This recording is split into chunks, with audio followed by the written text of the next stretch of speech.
Remember how I said that Zeb lived in peace for the next 5 years between his brother's demise and his own? Well, that wasn't 100% accurate. Sometime between his battle with Crimson and his battle with Rexy, Zeb had to battle another giant carnivore that almost cost him his life. Sometime in 2019, Louis Dachshund requested a new giant carnivore for the Biosyn Sanctuary. The result was a Carcharodontosaurus they nicknamed Muaji, which is Swahili for carnage.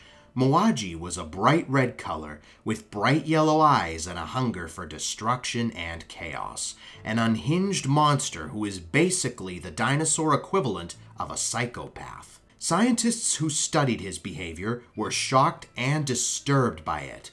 Muaji would grab its prey, pin it to the ground, and rip it to shreds slowly and painfully, as if to torture its prey.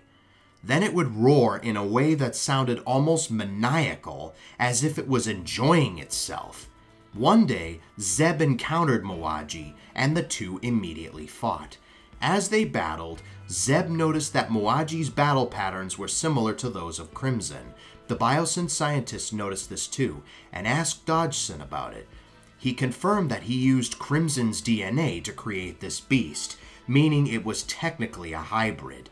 Meanwhile, Zeb was overwhelmed by Muaji as he pinned the poor Giganotosaurus to the ground and started ripping chunks of flesh off of him. Zeb screamed in agony as the Carcharodontosaurus tortured him. Muaji stopped when he heard some noises. They were almost raptor-like. Suddenly, 4 pyroraptors rushed in and pounced on Muaji. The raptors were none other than Olympia, Lion, Griffin, and Green. The 4 raptors latched on the side of the apex, and he tried to shake them off. Muaji managed to pin one of the raptors to the ground before Zeb got up and attacked Muaji again, this time with full strength. Zeb rammed Muaji into trees before pinning him to the ground. Zeb then proceeded to rip chunks out of Muaji's body as revenge.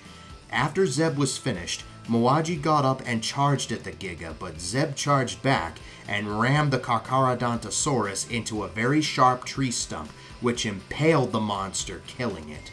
The raptors retreated before Zeb could turn his attention to them, while Zeb limped away, injured from the fight. The Biosyn scientists glared at Dodgson in disgust as he apologized for what he did. As for Zeb, he was tranquilized by a ranger team, and they sent him to a paleomedical facility where they treated his wounds. Though Zeb would eventually recover physically with scars all over his body, the battle with Muaji would mentally scar him for the rest of his life.